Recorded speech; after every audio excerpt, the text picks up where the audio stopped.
Hello everyone. Today I'm going to talk about a film I absolutely loved called Pig from 2021 starring Nicolas Cage.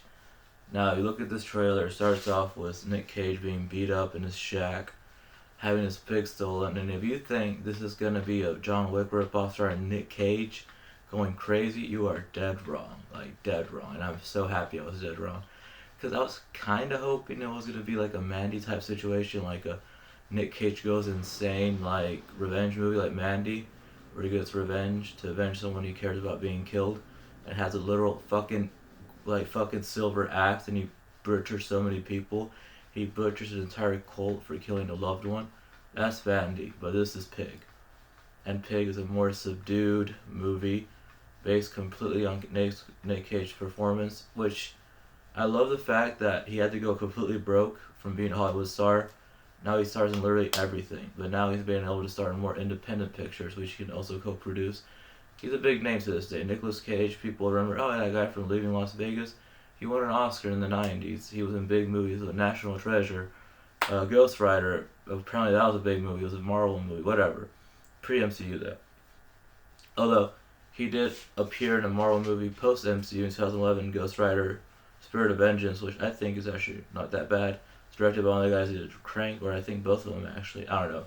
It was directed by either both or one of the Crank guys, because the Crank people are duo directors, and they both. Hey, funny enough, the people who directed Crank, or at least one of them, went to the film school I go to, Los Angeles Film School. That's cool. I love Crank 1 and 2. So what I'm saying is Nick Cage was very famous. He got so much in debt he would literally do anything. He would start any cheap ass movie. But nowadays, I'm guessing there's a bit of a Cage renaissance where he's doing more independent films like Mandy, Color of Outer Space, and more recently Willy's Wonderland, which, well, not great. I did like him because he didn't talk at all, and Nick Cage has that face of an older man that shows he's seen some shit, so I believe it when he beat up these animatronics in Willy Wonderland. If you want to know about that, watch my Willy Wonderland review. It's pretty recent. Just go to my YouTube, go to my videos, and it's right there. But today I'm about to talk about his dramatic performance. And here, his dramatic performance is so subdued. One of my favorite scenes in the movie is between him and Alexander Wolf, where he's basically reluctantly helping Nick Cage find his pig, because remember it was stolen. And he just keeps turning off the radio. In a more lesser movie, he'd be like, what the fuck, man? But no, Nick Cage just looks, and just looks, it doesn't look like he's basically tired of this shit. He doesn't want to hear anything on the radio. It doesn't matter what it is. He doesn't want to hear no radio. Not a single word is spoken. Just a brief look between the actors, and it's fucking hilarious. Alright, maybe I should get more into the plot. So Nick Cage is a truffle hunter, or what I don't know what it's called. Basically some sort of thing that comes from the ground that his pig is very good at finding, or led to believe.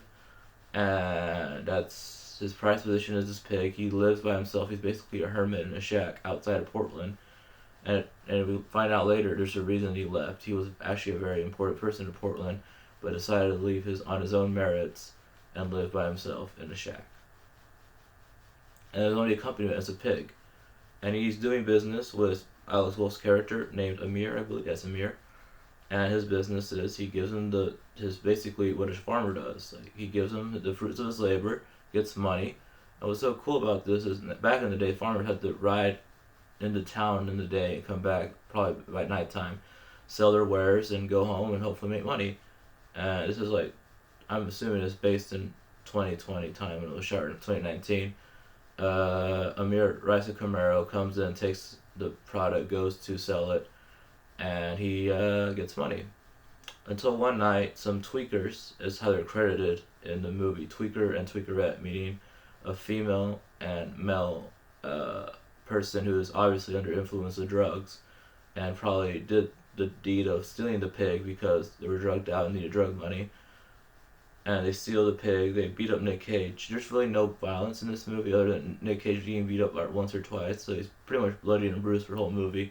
But it's not a violent movie. You see the rated R for language and some violence. The main reason is definitely rated R is because there's quite a few F-bombs, and if you know, the MPA, more than 3 F-bombs constitute an automatic R rating despite all content. And that's the basic plot. So right now I'm going to go to spoilers. Trigger warning. Trigger warning. No one pulls a single trigger in this film, so now I'm in spoilers. So we find out that Rob, his real name is Robin Fled, was an amazing chef.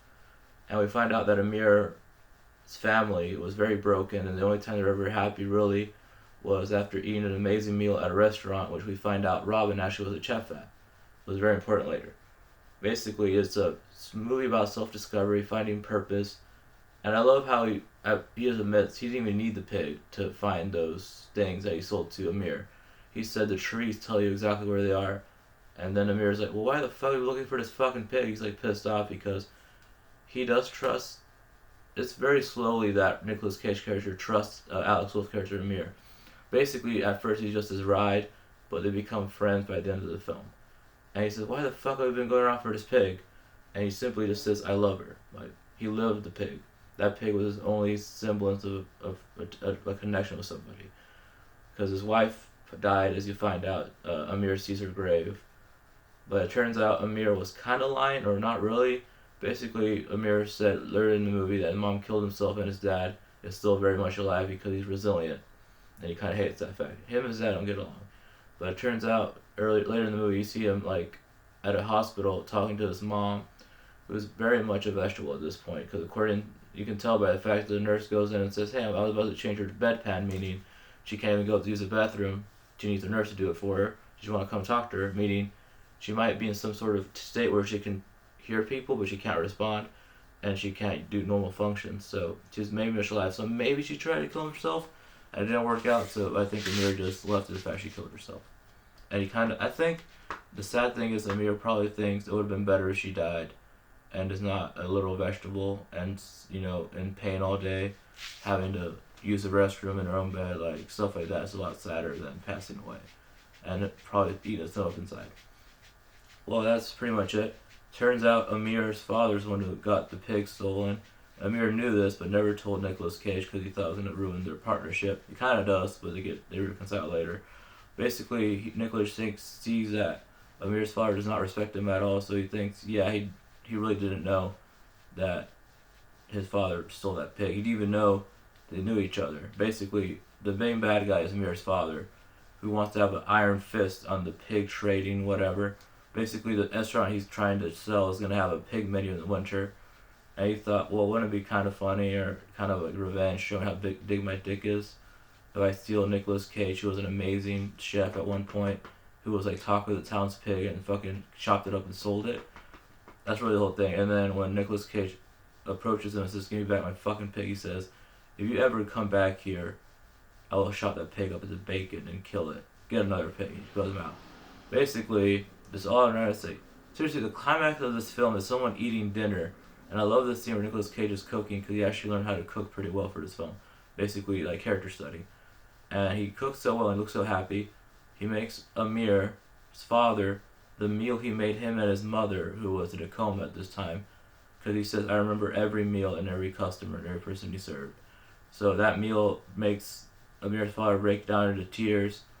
And now, more vulnerable, Nick Cage asks for his pig one last time until Amir's father says the tweakers, they're not handled to transport livestock, so I'm guessing since they're tweaked out and they didn't know what they're doing, they're literally on drugs at this time.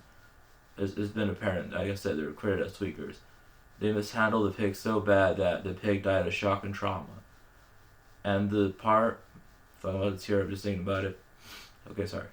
And the part where Nicolas Cage hears his pig is dead, the music cuts off, there's no sound other than some ambience, and Nicolas Cage is bawling his eyes out, but you can't hear the actual crying, but you can hear him like grabbing at his chest, feeling his heart sinking. It's devastating. So yeah, that's a big spoiler, the pig's dead at the end of the film.